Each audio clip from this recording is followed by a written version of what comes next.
Ugandan MPs yesterday introduced legislation to parliament that proposes tough new penalties for same-sex relations in a country where homosexuality is already illegal, defying criticisms, of course, from human rights groups.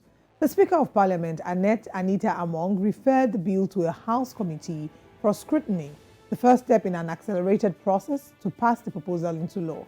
According to her, there will be a public hearing in which sexual minorities will be allowed to participate, but did not state how long the parliamentary process could take. The bill comes as conspiracy theories accusing international forces of promoting homosexuality continue to gain traction on social media in conservative Uganda.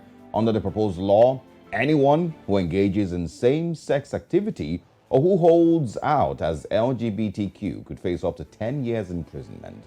Ugandan journalist Leila Bale joins us this morning, live from the Hoima district in Uganda. In 2014. Good morning, Leila. Thanks for joining us. Good morning. Thank you for hosting me. All right. In 2014, the Ugandan lawmakers passed a bill that called for life in prison for people caught having gay sex. Although a court eventually struck that down, rights groups have continued to say that law would result in further persecution of vulnerable minority groups in Uganda. But what generally is the mindset of Ugandans towards the LGBTQ community?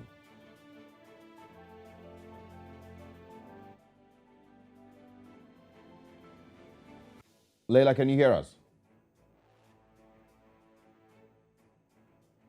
Okay, we might be having connection issues with Leila there, but it once again brings me back to, the thing that I spoke about, I think about 2 weeks ago, where I was saying that I'm looking forward to seeing, where Africa goes with this whole LGBTQ conversation in the next 5 to 10 years. There have been countries that have had a very, very strong stance against it. And there's some of them, that are starting to, become more liberal towards it, and even, accept it here and there. Leila, can you hear us now? Yes, I can hear you. All right, go ahead. I'm asking about the mindset of Ugandans towards the LGBTQ community. What generally is it like over there? I would say it's mixed reactions over the debates in Parliament, but the Parliament is determined to pass the bill. And once the President assents onto the bill, then it will become a law.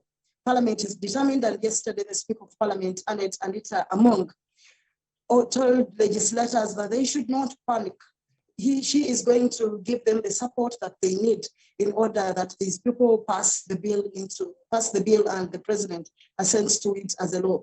But there are minority groups down there, people who never spoke about, who would never even in public speak about homosexuality or the LGBTQ.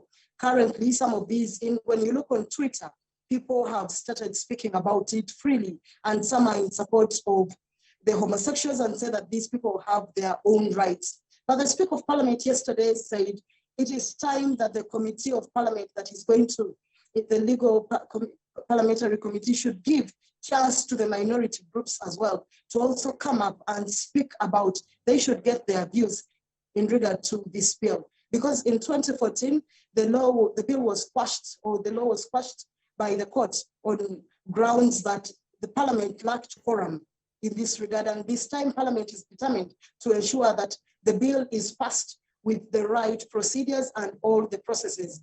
But Ugandans, still there are some key Ugandans who are speaking against what Parliament is doing currently, and they say they are in support of people engaging in homosexuality.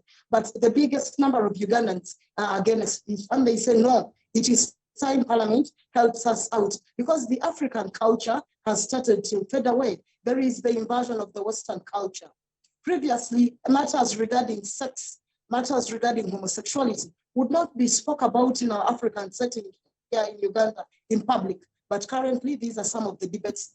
Previously, we've even seen a number of schools that have been on the spot for allegedly promoting homosexuality. The latest incident comes at a school in Jinja district, Eastern Uganda, that is PML Senior Secondary School. It is a girls' school where the deputy head teacher is currently in detention. Actually, she's on remand for allegedly promoting homosexuality with lesbianism in the girls' school. a teacher is accused of even marrying a woman who has been her husband for some time now. So parents last week had to even protest and say, no, an end should be an end in regard to lesbianism in this girls' secondary school. So currently now it is a public secret that homosexuality exists in Uganda. And now Parliament has come up to fight homosexuality within the country. Can you maybe give us an idea what the population of, or the ratio of the people, LGBTQ people in Uganda are? Also, we've seen a lot of them come out to speak up about the concerns, surrounding this new laws, or this new bill rather. And some of it will be the vagueness of it. There have been complaints about the fact that, first of all, there's a section that refers to promotion of homosexuality as an offense, and they're wondering what does that mean.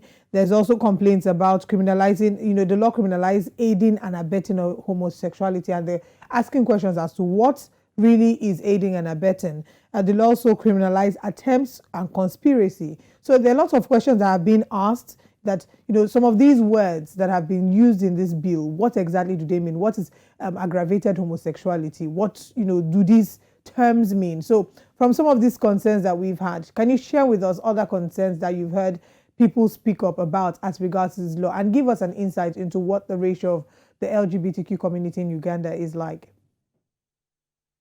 Basically, there are several terms within this proposed bill, and Ugandans are yet to understand some of these terminologies. I would say that the private member, Asman Basaliwa, decided to use in the bill. For example, a term like conspiracy.